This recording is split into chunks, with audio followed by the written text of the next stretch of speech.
Hello everyone, welcome back to Dice Commando and Go Again, a fabulous cast. Today I'm joined from across the pond by Steelfur. How's it going, my friend? Oh, it's great. So today, him and I, we're doing a collab. We're actually going to be talking about shortcuts in gaming and what isn't acceptable, and how we go from there.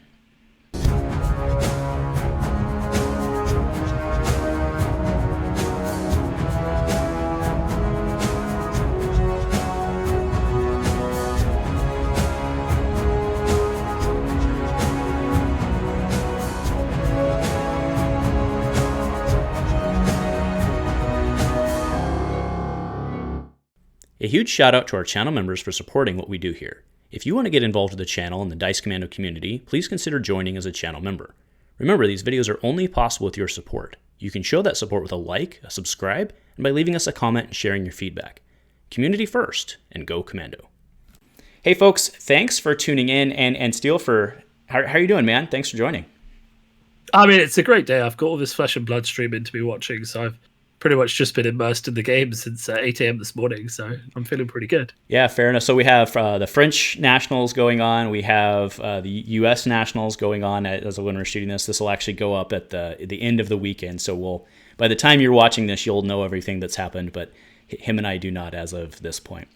I asked him to join me today based on kind of our past. We're actually very similar in stuff we cast about. Actually, the first time I became aware of you was back, I don't know, it was a couple months ago, and you'd put up a video. It was it was just Fab have an Ira problem was your video, and I had clicked on it. I thought you were making some really good points, and whether I agreed or disagreed with your premise, I thought that people were, you know how it is in the Fab world, right? People have opinions, and so I basically released a video in support of what you were saying from a data standpoint. And then I've been watching your stuff ever since, especially recently on the coverage of the UK Nationals.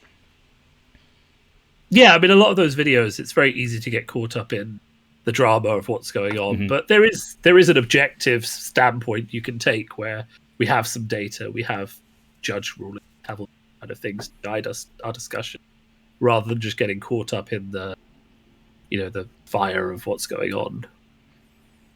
Yeah, and that's what I appreciated about your video was you came in with data and you're like, look, whether you like it or you don't, here's how much IRA we're seeing. And that, because this, just to be clear for everyone, put it in context, this was back during Skirmish season, Skirmish 1 season, Skirmish 2 season, well, whichever, but bit of both, yeah.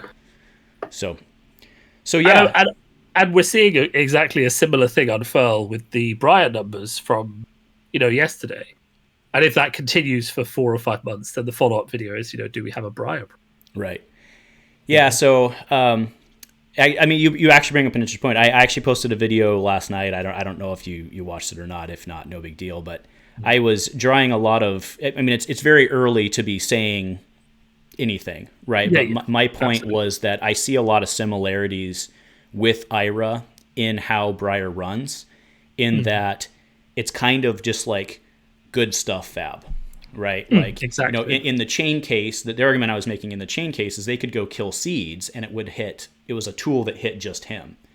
But for Briar, what do? You go kill Plunder Run, or you take out Nimbleism. Yeah, and to be clear, everyone, I'm not saying that needs to happen. I'm just saying that there's no surgical knife, and because she's just running good stuff. But go ahead. Well, actually, I do believe there is a surgical solution to the Briar problem, because I ran a poll on this earlier and someone suggested a very interesting solution.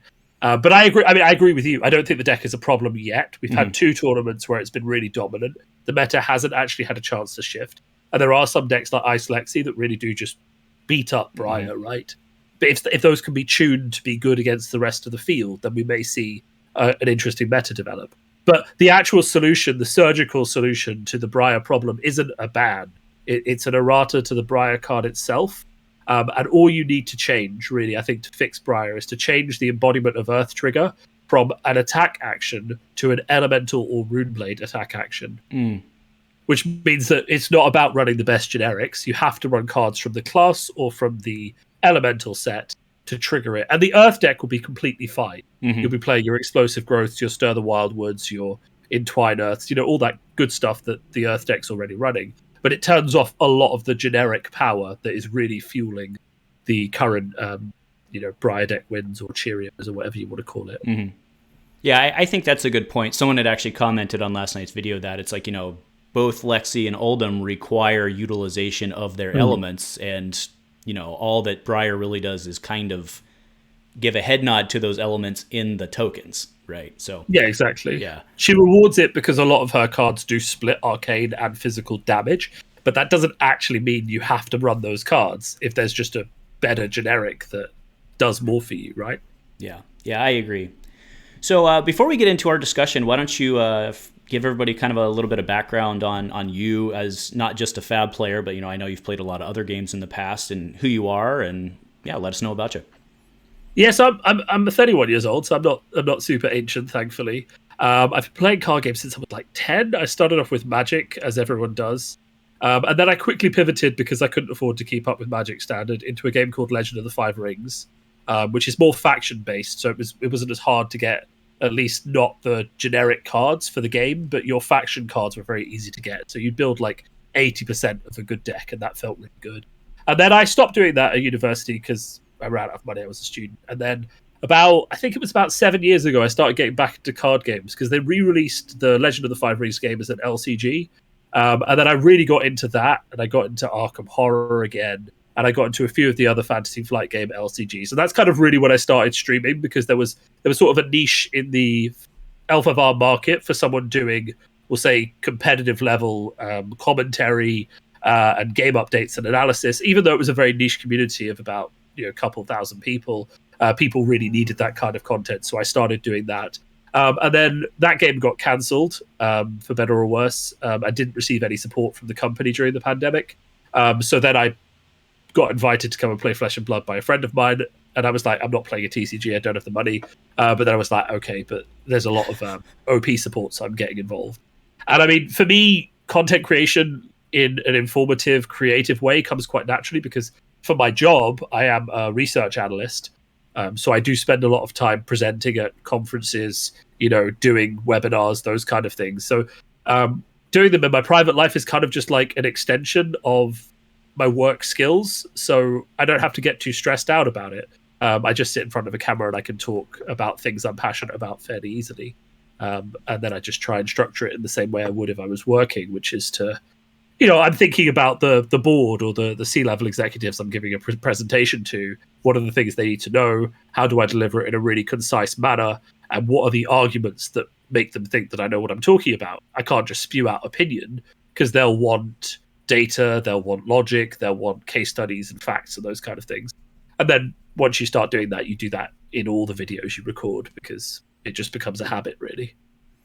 Yeah, well, I do have to say that's one of the things I appreciate about your stuff, is that I feel that you keep a lot of the emotion out of it, which is probably why you have the same curse that I do. Is, we're in the meme generation. It's easier to just get on, get angry, and get views, right? So yeah. I mean, if you see me outside of recording videos, I get completely worked up about Flesh and Blood. I'll see a play and I'll be yelling at it like it's a football game or something like that. For your American audience, I'll be like, "What? What did you just do? What was that play?" Like this Kano game we just saw on the stream, where he, rather than just putting something that dealt 3 damage on the top for the last attack, he put a Tome of Aetherwind there to draw 2 more cards. And I'm just like, your opponent's on 2. Just put the card that does 3 damage and stop messing around, right? So I get very worked up about this game, but when I'm recording a video, I try to at least not let the passion take away from the argument, I guess, is the point. Yeah, fair. Fair enough. So that's actually a pretty good lead-in, because what we're supposed to do is, whenever you had a good lead-in, you're supposed to call it out. But yep. No, so that was basically what I reached out to you about, was in one of your recent videos. I think it went up, Thursday. Don't hate me if I'm wrong there. But you were kind of doing a recap of one of the videos, doing a recap of the UK Nationals. You were talking about, it was in response to LSS's response about the UK Nationals. It would have been the Thursday video, yeah. And you were talking about how we all take shortcuts, even the most rule sticklers take shortcuts. And the example you gave was Tunic, right? Yep. I don't think I've ever seen a player not just be like, I'm going to play this using Tunic. I mean, that's what we all do, right? So I thought that was a good point of discussion between us at, our different backgrounds. We're obviously on different sides of the world, right? On, how do we as players, whether in this game or other games you have background on, how do we as players approach those shortcuts? What is acceptable? What isn't acceptable? And how do you and I on different sides of the table come to that compromise? So it's quite interesting because you will see here at like the higher tables, people will say Tunic, play this card, and that they will generate the resource in that order. And that is because, obviously, when you start getting certain people from other card games who take the rules very seriously into the mix, you do have to properly sequence your Tunic, because initially that shortcut existed, but it is starting to kind of take a step back and change just a little bit, and no one wants to get caught out, right? That's the thing, because that's really what happens with these shortcuts, is if they aren't established, someone gets caught out. Because what we're talking about here is essentially you and I, as players, are trying to play a game within time, as quickly as possible, in the most comfortable way possible. And to do that, you have to shortcut stuff. You have to shortcut stuff that says, when I'm tidying up at the end of a turn, I chuck my cards on the bottom of my arsenal, I draw my cards quickly. I just scoop up all my cards rather than putting them in order. I leave some of my non-attack actions on the table so we remember what they do, rather than cleaning all of them into the discard pile. Like, there's loads of little things that go on that take away some of the friction of playing the game, which are fine as long as we both agree on what they mean, right? Yeah, but a lot of the times you won't actually specifically sit down and have that agreement. So do you just have to wait for the person to be like, no? Because then it looks like a take back, and then you're on stream and getting lit up. I mean, I guess that's the overall arcing question is, how do you compromise without having it's not compromise, but how do you agree without having the agreement, right? What is acceptable, what isn't? Is it just waiting for someone to give you a gotcha and then figuring it out from there? Or how does it, how's that work? That is where it gets tricky, right? Because in the most recent ruling from the UK Nationals, LSS have clearly stated that you should treat opponents as you expect to be treated.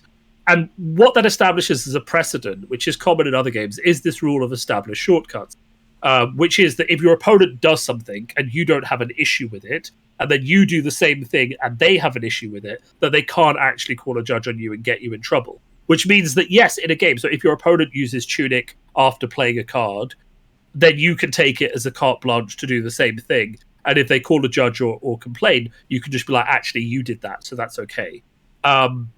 Otherwise, I have actually seen and heard various conversations happen at the start of a game about what shortcuts are going to be acceptable for the game. Mm-hmm. And that's kind of a communication thing. So, for example, a Chane player sits down across from another player, and the Chane player says, I will be making this a pile of all relevant cards from my banished zone. Or, they'll start to separate out the cards, and their opponent will stop them, because I don't know if you saw the shenanigans that were happening with Eclipse and Blood Debt a while ago in competitive play.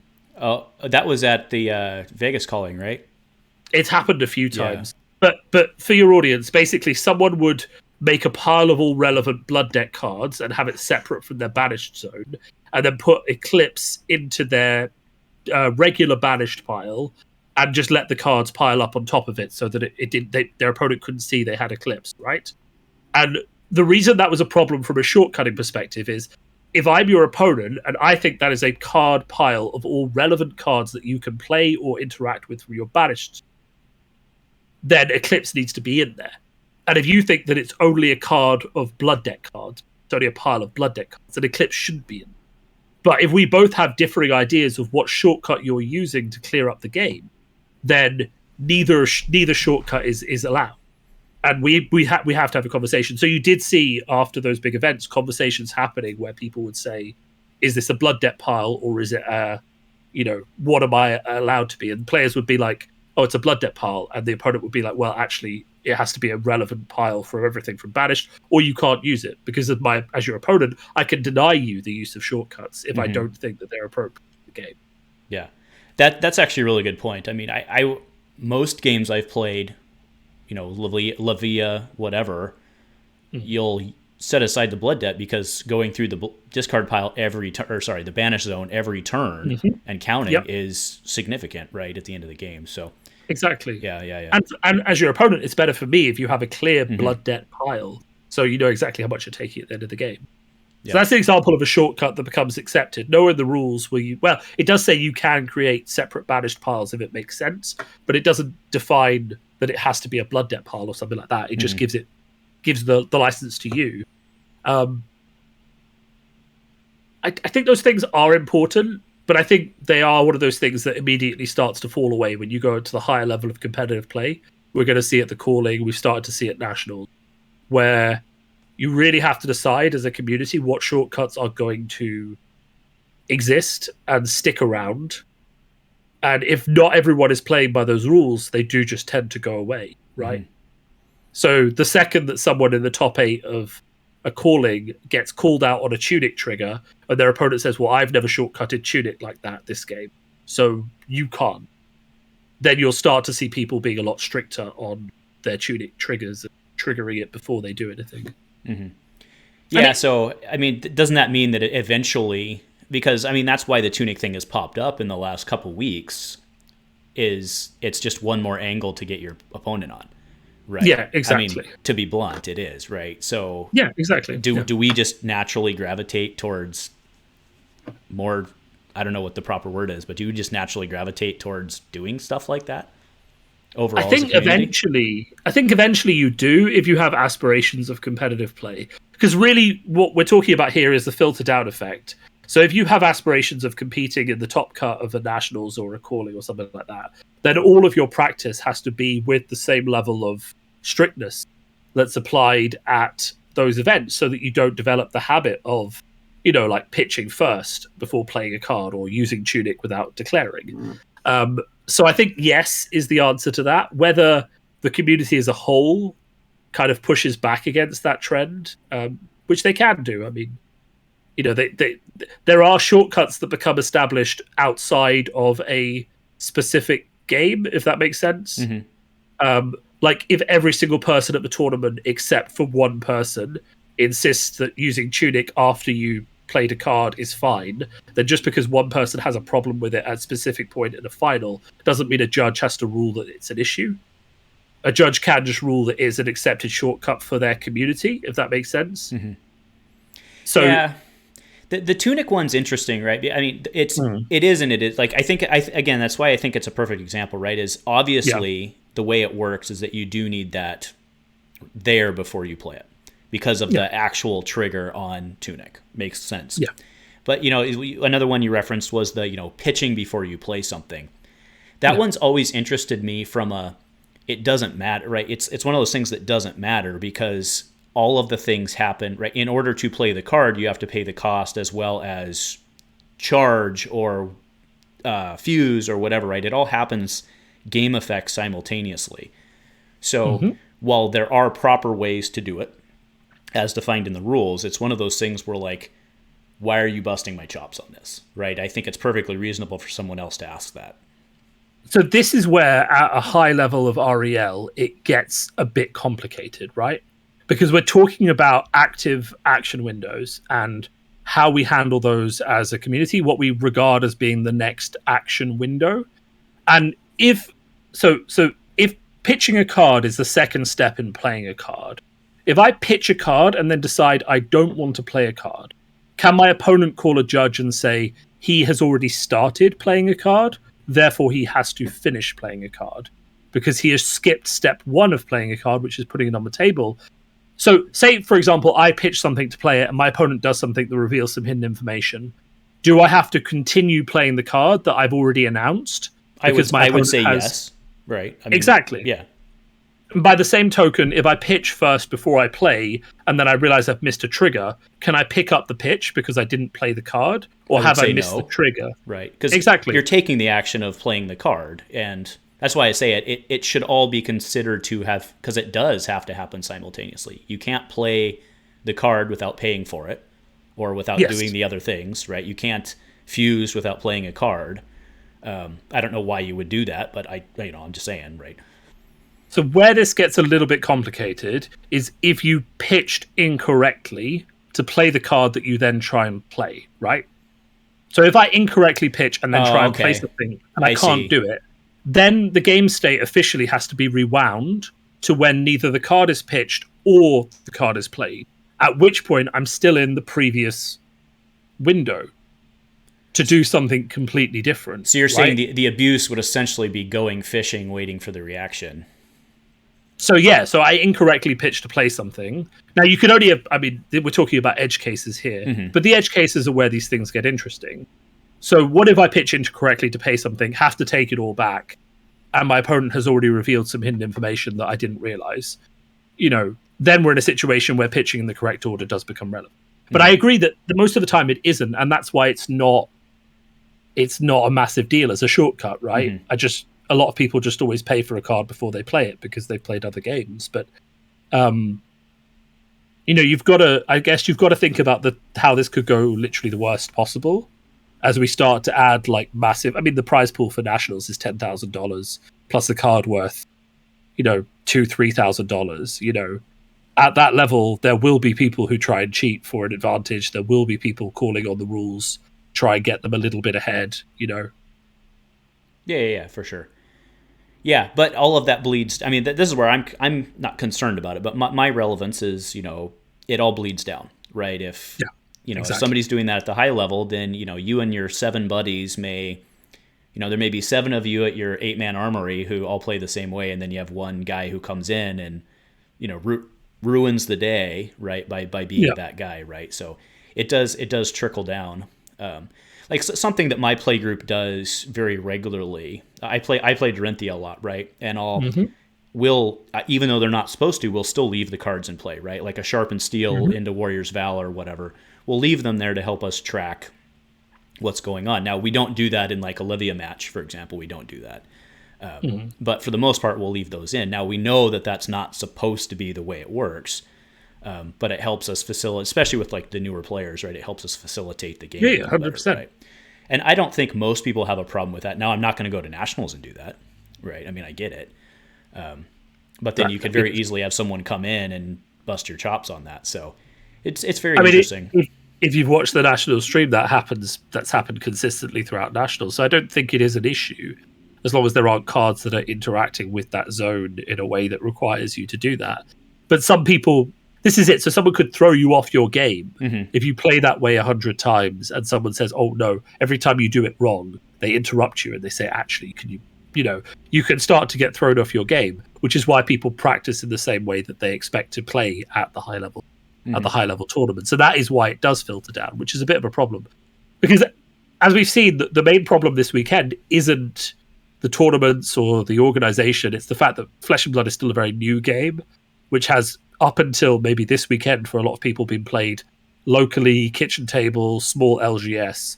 And now they're going to a professional level event where even if you have the best intentions, things will go wrong and you need to be punished for it, right? Because you could have gained an advantage and that's unfair. Like we saw one DQ already today during the French Nationals because a player drew 5 cards once in the game, got a warning, and then he drew 5 cards again later on in the game because he had a card off to the side that he'd forgotten about.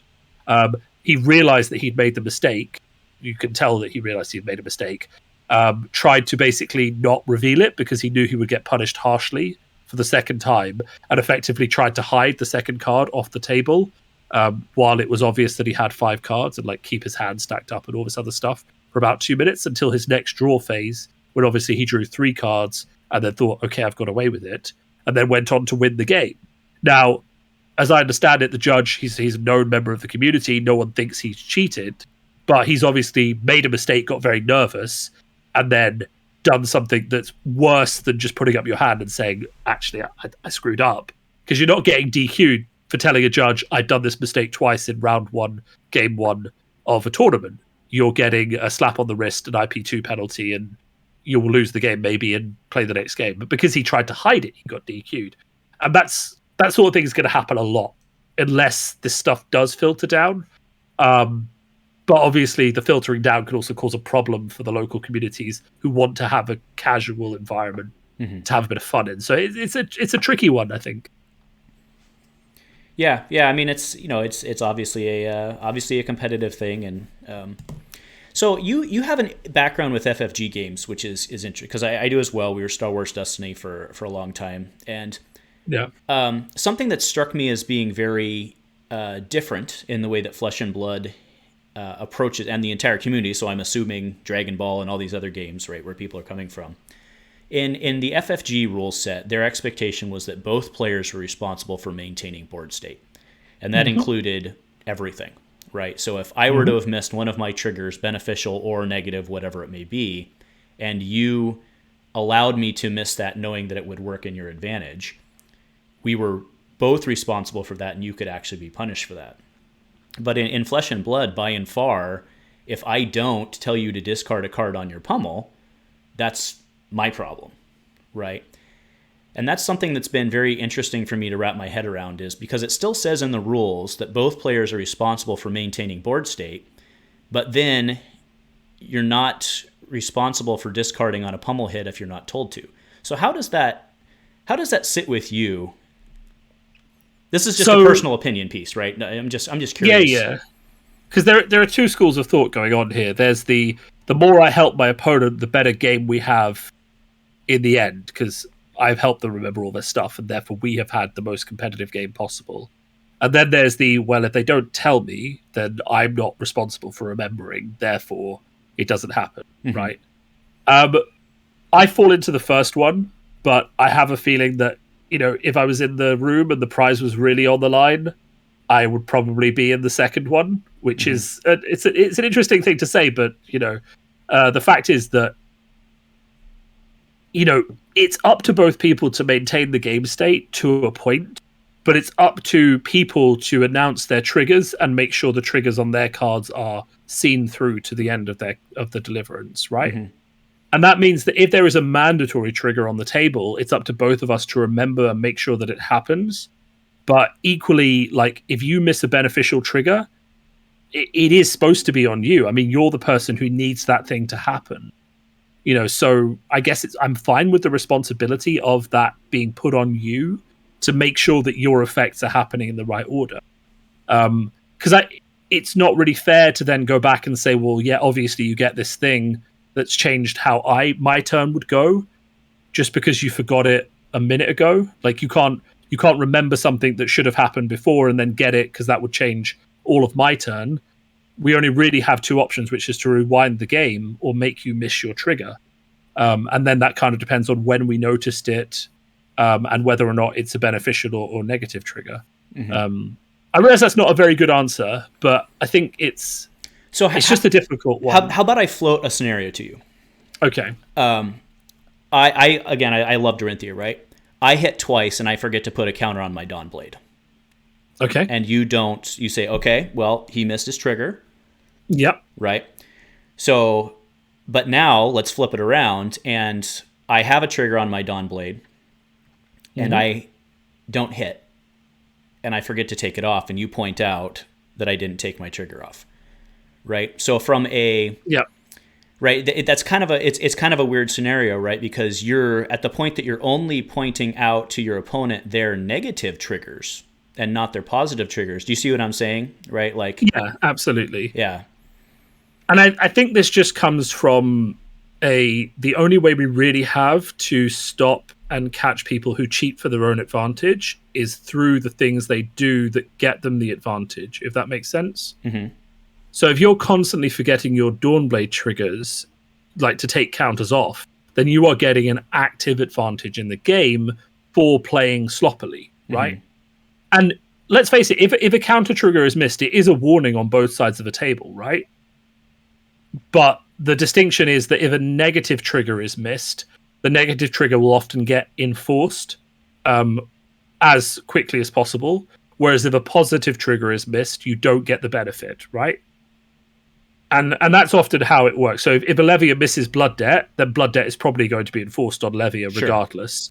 Whereas if you forget to put a counter on your Dawnblade, the judge will give you both a warning for failing to maintain the game state, but it won't award you a Dawnblade counter because you should have put it on when it was the right time to do it. Right. And I think which is kind of weird, right? Like, I mean, obviously, I mean, you have a good example. The two you put are actually really good examples, because one is a significant game-shifting piece, and the other is potentially but probably not, right? Yeah, I mean, they're both pretty huge depending on the stage of the game you're in. Right.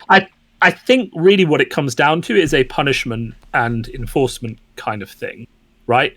It's on every person to remember all of their negative triggers and all of their positive triggers. Mm-hmm. If I punish someone who forgets their negative triggers by applying the negative trigger, then they're going to forget the negative triggers a lot less because they know they're going to get them anyway if their opponent realizes it later.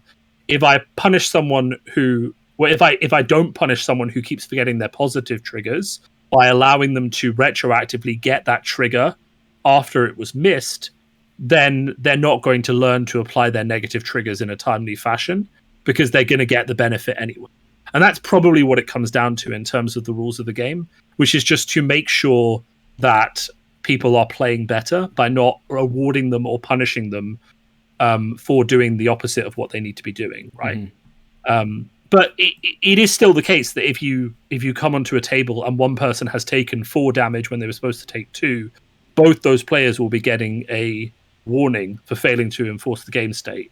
The difference is the person whose card it was might get a games rule violation warning, which is a little bit stricter because they have let something, if their opponent checked with them, they have let something knowingly hit that was wrong or they should have known, whereas the other player has just not understood what was going on because they didn't understand the situation or their opponent misrepresented it to them. Yeah, and I think everything you said's completely accurate and valid. I think more where my head is at, though, is because you were speaking to it in terms of what the judge enforcement would be if called, right? Yeah. And I guess I'm talking about it in game, right? Is, there may not be I guess I'm talking more like morally, right? If you're calling out only my negatives and only your positives, I mean, there's a lot of people out there right now who are like, screw them, they missed it. Yeah, I'm a better player. And fair enough. But I just find that interesting. I just find it. I just think it's an interesting discussion, right? It definitely is. I think ultimately what it comes down to, as much as we would like competitive card games to be all about who played best and who had the best cards, ultimately part of being a good player and playing at that level is not missing things, and that is what a lot of people celebrate in that regards. Because if you don't forget stuff, you can win the game. And yeah, I think is it morally wrong to let your opponent forget a trigger? Probably, but well, it's not in the single instance as much. I mean, I just mean more the practice of, because it kind of fits into the sharking to a certain extent, right? Where not sharking in its true definition, right? But it fits into that type of thing of, if you're so here in Fantasy Flight in Star Wars Destiny Worlds, I think it was 2020, something like that. We had an instance where one guy, he had forgot to put his die on the table with his card. So he was essentially playing without one of his game pieces. Yeah. And the opponent afterwards was bragging that he noticed that his opponent was doing that and ended up getting DQ'd for that because he was not properly maintained, right? He was not maintaining game state to win, right? Yeah. So he ended up getting DQ'd for that, and I agree with that enforcement from a community game standpoint. But I don't feel that would be the same in Flesh and Blood. I feel like people would be clapping for him for having put his opponent against the wall. So it's kind of interesting, right? I really don't actually agree with that statement. I think a lot of people would be very, very negative about that kind of thing. I think even in the rules, I think you would get into a lot of trouble if you openly admitted that you saw a trigger your opponent did and didn't help them correct it, because you're essentially saying that you've acknowledged the trigger and then decided not to enforce it because your opponent didn't say a specific set of words, right? Right. I mean, that's exactly what basically you got DQ'd for, yeah. Yeah. And I think a lot of people would have a problem with that. And a lot of people in the community, even in the competitive community, do still just be like, okay, you've done that, therefore I'll do this. The issue is that it is very hard / nearly impossible to prove that I have noticed something that has happened in terms of a trigger without it being said to me and me having acknowledged it, right? And that's where you get into the gray area where people can sort of get their way in around the rules, which is that my opponent plays a pummel on a card, hits me. I don't remember that pummel makes me discard when it's a non-attack action because, it has 2 modes. My opponent has no way to prove that I have remembered the card correctly and chosen not to implement the trigger. If anyone asks, I can just say, "Oh, sorry, I thought it was just +4 damage." And there's this difficult grey area to prove that something went wrong, and I think that's the real struggle. And I think morally, most people in the community would say, "Well, look, I mean, you got hit with a pummel. You've been playing this game for how long? You know what pummel does. Just do the damn effect, right?" But practically, there's always going to be people who go for that edge, unfortunately. Personally, I think they make the game worse because it proves that they can't necessarily win by actually just playing the game against their opponent's cards. But obviously, it is a tactic that works because you're not discarding a card for the pummel. You're not, you're getting one up on your opponent because they didn't say 2 words. Yeah, and I mean, to put that, just to back up, I mean, I screwed up pummel 2 weeks ago because my opponent was doing it on his Anathos, and I was like, oh, I need to discard a card, which obviously you don't, right? Yeah. But you get all right. So even experienced, I've been playing since the beginning. Even experienced players miss stuff, right? And you can say what you will about my gamesmanship or whatever, but mistakes happen, right? So I don't want to execute anyone just for that particular instance. So I just want that out there for the viewers. So, all right, last thing I have for you, the reason I was bringing up the Dawnblade one is I use that one a lot because you also a lot this week in reference to UK Nationals. We're talking about the public forum or public reactions to various things, right? And the example I use Dawnblade for a lot is, if I forget to put on my Dawnblade trigger, if I forget to put on my Dawnblade counter, I'm a bad player. And if I forget to take off my Dawnblade trigger, I'm a cheater, right? And it's the same trigger, right? So I thought that spoke a lot to what you were speaking to this week, which I would love for you to kind of expand on about, the judgment in the public eye on stream or whatever it is. Or if you want to avoid the topic, you're more welcome to just say pass. I'm fine with talking about the topic because realistically, I mean, we've seen this with all of the FFG games. We've seen this with Magic. We've seen this with with this game as well. Ultimately, anyone sitting at home on their couch finds it very, very easy to pass judgment on someone who's playing 9 rounds of CC at an event, right? That person's a bad player. They missed a trigger. It's like, no, they didn't. They're tired. They've done that 100 times today. They messed it up. And there's a reason in the Flesh and Blood rules it specifies to assume the goodwill of the players unless you have a reason to believe that they are cheating, right? And sometimes you will have a reason to believe they're cheating, right? And I always thought that it was important to understand the difference in punishment between assuming goodwill and assuming cheating, right? So we talk about that instance from the French Nationals this morning.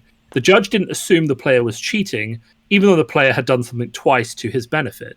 The player was punished because he hid it, not because he did it twice. If he had done it twice, he would have received a punishment befitting the level of what he did so that he would help himself remember not to do it again, right? He wouldn't have got a punishment equal to the level of someone who was cheating. He wouldn't have got disqualified. It was the obfuscation that led to this disqualification. Because ultimately, everyone makes mistakes in card games. That's why the first thing you do is you put up a judge. You say, hey, can you fix this for us? The judge comes and fixes this for us. If you're constantly making beneficial mistakes, then you need to get punished for it. It's not a morality thing. It's you either need to tighten up your gameplay or you need to accept that you are constantly making mistakes to your benefit, which is equivalent to cheating, even if you don't morally intend it to cheat, right? So you either tighten up your gameplay or you're going to get punished like a cheater because you don't have a chance. But it's not for chat to come in and be like, this is terrible. Even when the French thing happened, there were people being like, this guy's a terrible cheat. He's terrible. I'm like, you don't know that. You don't know him. We're at a tournament of 40 people. The judge probably knows the guy who made the mistake. He's playing on camera on the first round of the tournament. He's probably very nervous. He thinks he's going to get seriously punished because he made the same mistake twice. And he wants to avoid that. So he made the wrong decision, which was to nervously try and hide it. That doesn't mean he's a cheater or a bad person. And I think it's important as a community that we maintain our distance, I guess, from the mistakes that happen. And that's not to say we won't get cheaters, right? Who, you know, there's lots of examples from the Magic scene of people who draw cards, hide cards, you know, put cards back in their deck where they're not supposed to be there. Loads of examples of genuine down-to-earth cheating. But when the game is so new, what's more likely? That we've got someone who's cheating consistently, or that we've got lots of people making lots of small mistakes in every single big tournament, and they just need to be punished according to the rules so that they will learn to play better, right? And that's, you know, that was kind of my commentary on the UK Nationals was, you know, if the mistake the guy who's been yelled at made in the tournament was caught in the tournament, he would have got a warning. He wouldn't have gotten DQ'd, right? Mm. And if he had done it later on in the tournament, he would have got an IP penalty. He still wouldn't have got DQ'd as long as he didn't try and hide that he did it, right? So for us to come on and say this guy's a cheater, he needs to get DQ'd for a mistake he made in round one of a 15-round tournament isn't really the appropriate answer. And LSS's decision reflected that because, you know, they just gave him a warning and he will have to play better in the future. But we all will have to play better in the future because of that ruling, right? Because we know that the punishments are going to be enforced. Mm-hmm. Yeah, fair enough. So I think last thing I wanted to ask you today, and then we can wrap up and get out of here. What is your feeling on? I mean, especially you were there, like you were actually there, right? So playing on stream, obviously I'm biased in one direction because I do gameplay videos. But what are the, you know, I would be nervous going and playing on stream. Now, how do you know, what do you think the impact of everything that we've seen over the last couple of weeks is going to be? What are your takes on forcing players, quote unquote, to play on stream at these tournaments? You know, how does that fit in with your background, or what's your take on it? It's kind of an open question, I get, but for me, it comes down to one simple thing. The benefits of having a stream to the entire community outweigh an individual person's nervousness about going on the stream. I think you should just accept that if you're going to make the top 8 at a Nationals or a Calling or a, you know, ProQuest or whatever, you're going to have to go on stream. And you're going to have to do whatever it takes to get over your nervousness about doing that. And a lot of that will come from just practicing in specific ways and getting yourself ready to play without making mistakes, right? But also just accepting that mistakes do happen, calling a judge, and accepting that, understanding that the penalties aren't going to be nearly as bad as you think they are for genuine mistakes that you self-report. So going on stream is nervous. There's a lot of people who could potentially take umbrage at you, could make fun of you, all these kind of things. But ultimately, if you're doing well, you're going to be on stream. You just have to keep calm. The internet talks a lot of crap, right? And I think you just kind of have to dismiss it as that. For every person that's attacking you in chat, there's going to be another 100 people who are really grateful to see the game streamed live and be able to watch it from their living room. You know, the number of people who enjoy the stream is much, much higher than the number of people who are being negative about it. And I think that's the part I would kind of come back to. I think so streaming isn't going to go anywhere. It's just too much of a good way to engage with the tournament from a distance. And it's really good for the game. It really gets a lot of people into the game. As a player, you just have to get comfortable with that. And yeah, I don't know. I mean, a lot of this comes down to play cleanly, announce your triggers, you know, take it step by step, practice in that way as well. And then when you come on stream, you're not going to have a problem because every time you do anything, it's going to be in the right order and you're going to have the right sequencing and, you know. Yeah, fair enough. Yeah, I know a lot of people had issue with LSS's announcement, or not announcement, their finding, resolution, whatever. I know a lot of people had issue with kind of that middle section there that was basically saying, don't be a dick, right? I mean, that's basically what they were saying, right? I know a lot of people had issue with that. They're like, oh, they're giving cheaters a pass, that why can't, you know. And I don't think that was necessarily it, but it was, you know, it reflects what I suffer with a lot on this channel, which is, you know, getting people who are willing to come on and record just at an armory level tournament or whatever. They're putting themselves out there. And generally there's no real upside for it, right? I mean, they're not making money. They're not really getting their name out. I mean, you know, a lot of times they'll go back and watch it and be like, oh man, I've screwed this up. And there's value in that. But, you know, putting yourself out there to the internet, and I have had, not so much in Fab, but I've had issues in games in the past where people are like, no, I just don't really want to be recorded. People are kind of mean. which is true and is fair. Yeah. So I thought that their announcement, while, I understand why people took it the way they did, but I understand why they did it. Because I do something similar. If people come on and call my players cheaters, I just make their comments go away. Because absolutely right, it's just, there's no need for it. So ultimately, what does it come down to? What is the best way to actually deal with cheaters in this game? Is it to encourage witch hunts, people yelling about stuff, all these sorts of things? It's not. It's to say, if you see someone making a mistake, report it to the judge, report it to LSS. If you see a repeated infraction, make sure your local head judge knows. And it's to build a robust judge program with people who can actively judge games and spot mistakes that are happening on stream. Witch hunts literally help no one. It doesn't mean you can't talk about mistakes. When I saw a mistake happen on stream earlier today, because I was casting it, I saw the player draw 5 cards the second time. I went into the channel where the people were streaming it. I posted and said, can you bring this to the head judge's attention? Make sure he watches this timestamp. I think it shows a clear instance of someone trying to hide the fact that they've made a misplay. Can you ask them to review the footage and address it? I didn't come in and start yelling about how someone was a cheater and needed to... You don't get anything from going crazy in the stream and calling someone a cheater. Report it to the correct authorities, build a better judge program, help your judges learn how to active judge better by playing games with them. And you end up in a situation where these things stop happening because the judges appropriately punish things as they happen, rather than getting angry about it on the internet. Yeah. Well, fair enough. Well, I think this was a good chat today. Hopefully you enjoyed it as well. Yeah, absolutely.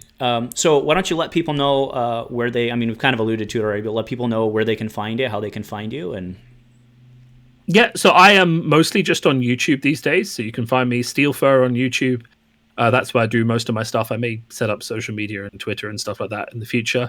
But that's the easiest way to find me. I put out videos somewhat sporadically, just a couple times a week, depending on what's going on in the Fab community. Mostly focused on competitive gameplay these days and just sort of longer chats about what's happening in the game and things like that. So if you want competitive analysis, you can come and tune in.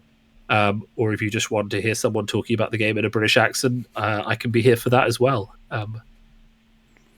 Yeah, fair enough. Well, I really appreciate, actually, I want to give you a huge thank you. You made it very easy to, usually it's very difficult for, us to link up and find the right times with being on different sides of the world. You made it very, very easy. We shot the nap time gap. So awesome. Absolutely. Yeah. So, all right. Well, I think that'll do it for us today. Did you have anything else you wanted to talk about or any other shout outs you want to give? No, not really. Delighted to come on and have a chat with you, really. All right, well, great. All right, so everyone, thanks you very much for watching. I just want to remind everybody, Gongai Games is where is my LGS. We will be playing tonight, actually, but on Saturdays we play. You can use code Commando10 at checkout for 10% off. I don't see anything from that. It just helps support some really good guys who care about the game. And then my buddy Travis over at Fab Foundry, he's still selling singles, local boy to me. You can use the code below at checkout, and that helps support my channel. So go get those singles and get ready. Unlimited edition is coming out, so very, very exciting. All right, well, again, I wanted to thank you, Steelfur, for coming on, and you got to say it with me, man. Go Commando.